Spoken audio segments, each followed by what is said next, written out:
O advogado do Pedro Guimarães, o José Oliveira Lima, disse à CNN que o ex-presidente da Caixa não tem receio das acusações e processos que vai enfrentar. A informação é da nossa analista Basília Rodrigues.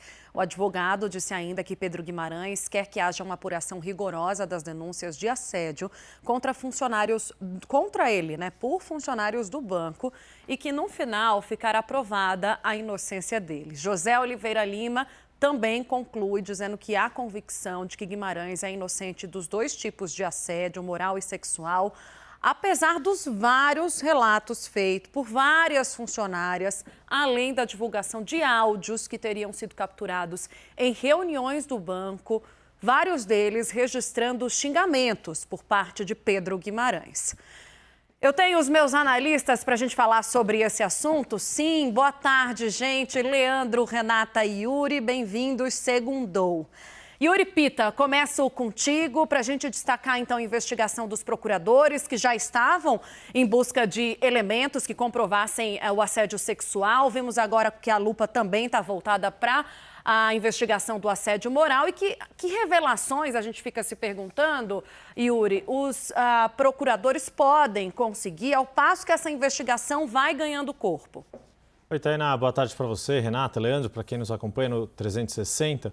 Acho que, primeiro de tudo, é importante a gente deixar mais claro, explicitar ainda mais o que o procurador entrevistado aqui já estava falando. Quer dizer, uma coisa são os aspectos penais, lembrando que assédio sexual é um crime tipificado no Código Penal, ou seja, aí estamos falando de crime que pode levar a um tribunal de júri e a uma condenação. E tem esse aspecto da justiça do trabalho que envolve as relações do trabalho e, como o próprio procurador disse, existe interconexão, geralmente estão associados o assédio sexual ao assédio moral, mas é importante que a gente entenda quais canaletas que a justiça tem a percorrer nesse aspecto, além da própria questão política e de gestão, e aí pensando em política pública, a gestão de um banco público e que é fundamental para a execução de uma série de políticas públicas no país, em especial aquelas que atendem aos mais pobres. Ou seja, se uma instituição que é tão importante para o Estado prestar o seu papel fundamental de atendimento ao cidadão, que é isso que a Caixa faz com o FGTS, com pagamento de programas sociais, com financiamento de compra de imóveis de casa própria, ou seja, tem uma série, citando só 3 políticas bem fundamentais e importantes que tem a Caixa como braço operacional.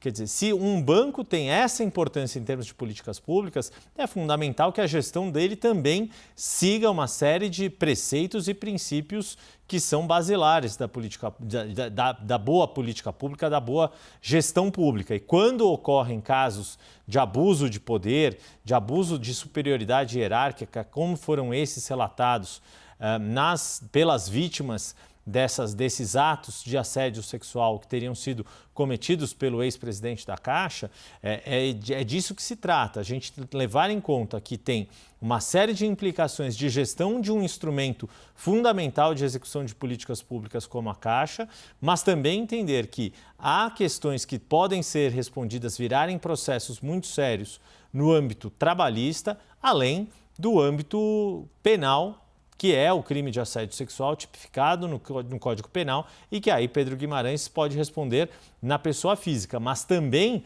a Caixa, enquanto empresa, enquanto organização, tem uma série de explicações a dar às vítimas, aos seus funcionários e à sociedade, por mais uma vez se tratar de um banco público.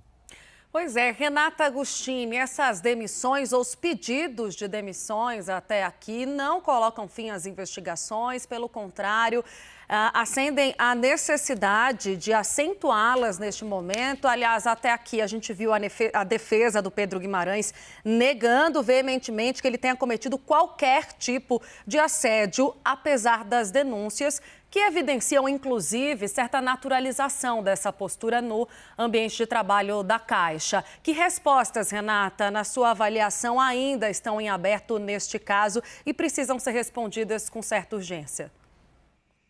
Perfeito. Bem, é importante, claro, a gente ouvir sempre o acusado, é o que a gente tem feito desde o primeiro momento, né? Assim que Pedro Guimarães resolveu se pronunciar por meio daquela carta, na qual ele oficializou a sua saída do cargo. Agora, também ouvindo o que diz a defesa dele, é para isso que existe a investigação, o curso judicial, para ele também apresentar seus argumentos e os outros que serão ouvidos. A gente tem visto relatos de que essa prática, segundo as testemunhas e as pessoas que estão sendo ouvidas, que se dizem vítimas desse assédio, esse tipo de comportamento não se restringia a ele, né? O assédio moral, por exemplo, era, segundo os relatos, também perpetrado por pessoas próximas a Pedro Guimarães e que estavam na cúpula da Caixa. Então, toda essa explicação tem de ser dada, sim, por eles. Dito isso, cabe agora à investigação poder delimitar a extensão desse tipo de assédio. Então, quais eram as pessoas que, de fato, estavam envolvidas em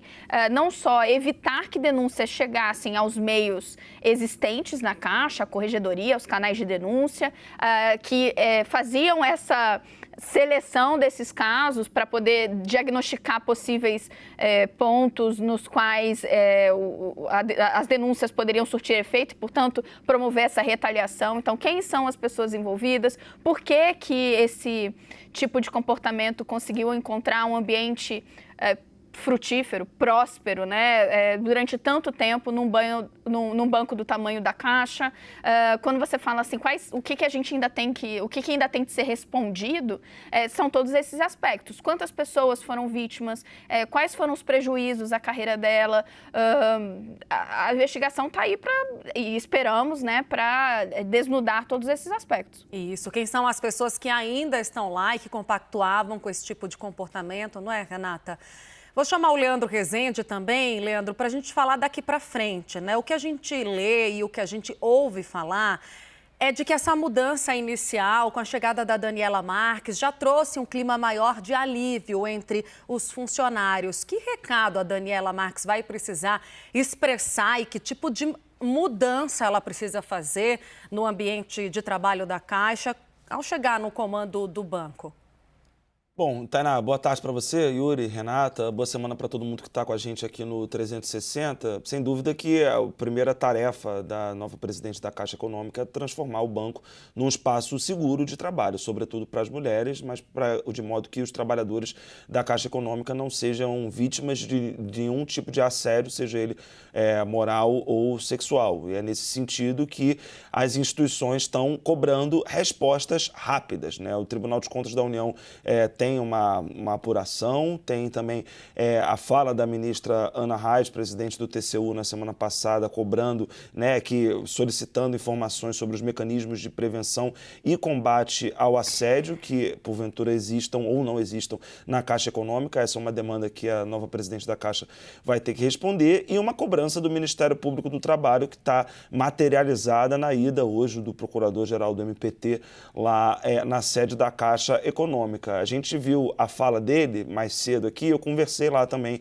no Ministério Público do Trabalho, né? O objetivo dessa visita foi uma análise até espacial da Caixa Econômica Federal, porque alguns dos relatos que a gente já trouxe, que a imprensa já trouxe das mulheres que se disseram assediadas pelo Pedro Guimarães, fazem referência à sala da presidência. Então, pelo que eu consegui conversar no MPT, era importante para o procurador ter essa visão global, né, de que espaço exatamente a gente está falando. Ele foi para lá nesse sentido para conhecer a Caixa Econômica, e há uma cobrança para que a resposta do Pedro Guimarães ao Ministério Público do Trabalho seja célere, né? O prazo está dado, vai até sábado, e é por isso que hoje o MPT foi até a Caixa sem avisar.